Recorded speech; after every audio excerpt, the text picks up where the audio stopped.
The night was calm off Venezuela's coast.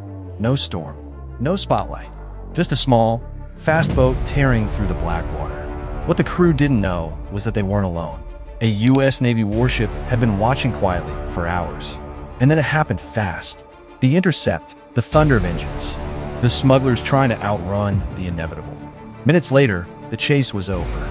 The boat was smoking. Survivors were pulled from the water, and instead of a Coast Guard cutter, they found themselves staring up at the gray steel of a Navy destroyer. That single decision who took them in is what turns this from a routine seizure into a story with far bigger ripples. Before we dive in, hit like, subscribe, and ring the notification bell so you never miss a deep dive from Naval. For decades, drug smugglers have treated the Caribbean like their own express lane. Go-fast boats, converted fishing vessels, even semi-submersibles that barely leave a wake. It's fast money, fast routes, and fast chases. And for just as long, the United States has hunted them mostly through the Coast Guard. That's the playbook: intercept, disable, seize the cargo, and hand over the crew to law enforcement. Evidence goes into a chain of custody, suspects into the legal system, and a mission wraps. It's predictable, it's clean, it's designed to avoid escalation.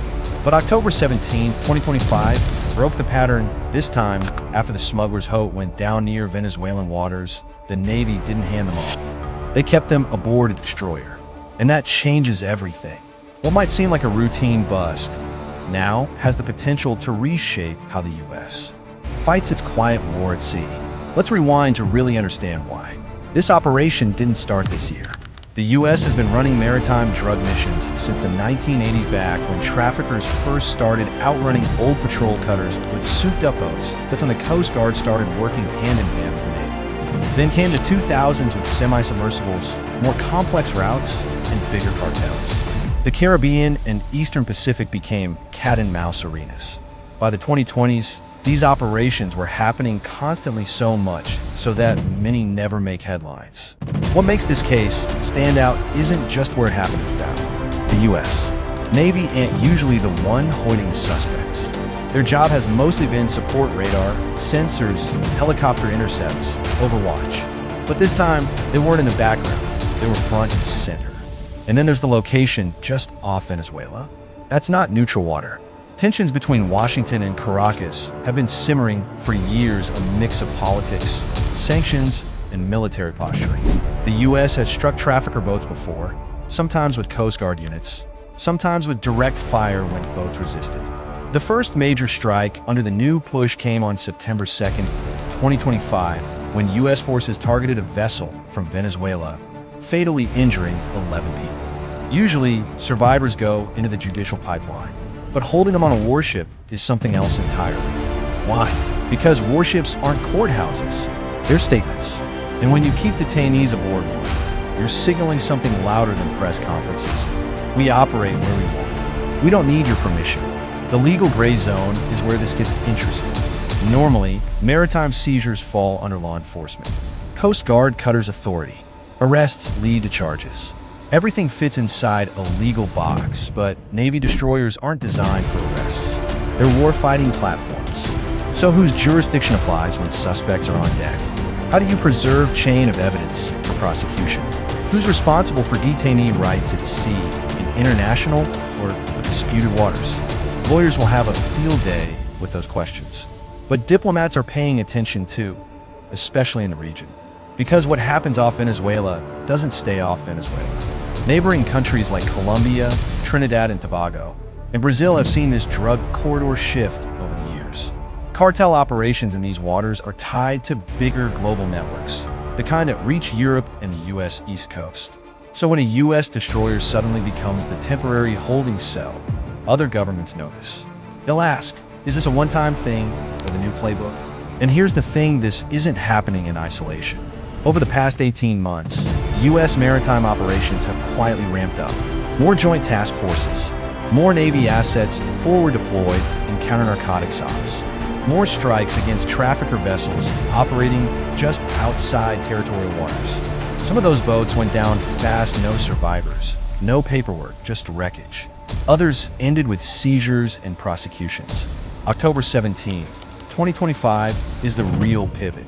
That day the U.S. confirmed it had taken survivors into custody in the Caribbean, the first time in this campaign that detainees were held on a Navy platform. That change in practice marks a clear turning point in operational posture. It tells traffickers the rules have changed. It tells partners and rivals alike that Washington is willing to take the lead role in these waters, even if it means blurring the line between law enforcement and naval power. From an operational point of view, this isn't easy. Warships aren't built for holding detainees. There's no comfortable brig, no courtroom. Every extra detainee on board requires extra manpower to watch them, feed them, move them. It disrupts routines, adds legal risk, and ties up assets. But that's also why the move matters. If the Navy is willing to take on that kind of logistical burden, it means the mission isn't just tactical, it's strategic. For traffickers, the calculus just got harder. The old script Coast Guard board, seizure, handoff may no longer apply. Uncertainty raises risk, and risk raises the price of doing business. For traffickers, this is a problem. The old game was simple. Coast Guard comes, you get seized, maybe prosecuted, maybe extradited. There was a script. Now, you might end up on a destroyer. You might never know which flag is coming for you. That unpredictability makes the routes riskier. And risk is expensive predictability, knowing who will respond, how fast, and what half certainty is gone. Their business model starts to wobble, and the U.S. of reacting to it. For Washington, this is leverage. It tells adversaries and partners alike, we can act first. We don't need to wait for paperwork. For Caracas, it's a headache, because it turns what could have been just another quiet bust into an international incident waiting to happen. And for the region, it's a warning. This fight isn't just about cartels anymore. It's about who controls the lanes. This kind of escalation isn't loud. It doesn't need a press conference. It's quiet, strategic, surgical, the kind of move that shifts expectations without firing a whistle. Washington isn't declaring war on traffickers, but it's showing it can blur the lines between law enforcement and power projection and make everyone else react. This October operation won't be the last. Analysts already expect more Navy ships to rotate through counter-narcotics missions in the Caribbean and Eastern Pacific through the end of the ICAR. The traffickers will adapt. They always do, but so will the U.S. And next time, the ship waiting in the dark might not just be watching. This is Naval Brief. If you're all hands on deck with maritime conflict, naval power, and defense analysis, subscribe and stay mission ready for the next briefing.